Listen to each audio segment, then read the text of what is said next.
Aproveitando a época da castaña e co obxectivo de poñer en valor os produtos locais e incentivar de paso o consumo na hostalería, o Concello decidiu poñer en marcha esta primeira edición da ruta de tapas Toma Castaña. Será xa esta fin de semana, o sábado 23 e o domingo 24, coa participación dun total de 5 locais, que ofrecerán aos seus clientes as tapas con base de castaña, de xeito gratuito, con cada unha das consumicións. Este ano, que se conforma por primeira vez por 5 locales, forman parte dela o Beizos Gastrobar, que vai a facer o foie con puré de castañas, a pizzería de Vicio, que chamoulle Delicia de Castaña, a Recobeira, que vai a facer unha tapa que se llama Vai a Castañazo, o Chiringuito do Pedra Pateira, con a Delicia de Outono, e a Caseira co Castañazo. Segundo informaron dende o Concello, a ruta nace co afán de continuidade en anos vindeiros, cun obxectivo claro de desestacionalizar o turismo, nunha época ademais de temporada baixa de afluencia de visitantes. A idea é pouco a pouco ir asentando este tipo de actividades que van a facer que Ribeira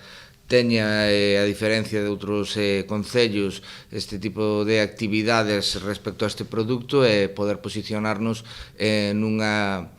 serie de accións que conlevan a idea de desestacionalizar, repito constantemente este término porque o que é o verán dentro da nosa zona é unha zona de afluencia turística moi alta, pero necesitamos conseguir que durante o resto do ano os veciños e os turistas que se acerquen a toda Galicia teñan como referente o Barbanza, especialmente Ribeira, para acudir a probar tanto a nosa gastronomía como a disfrutar dos nosos entornos.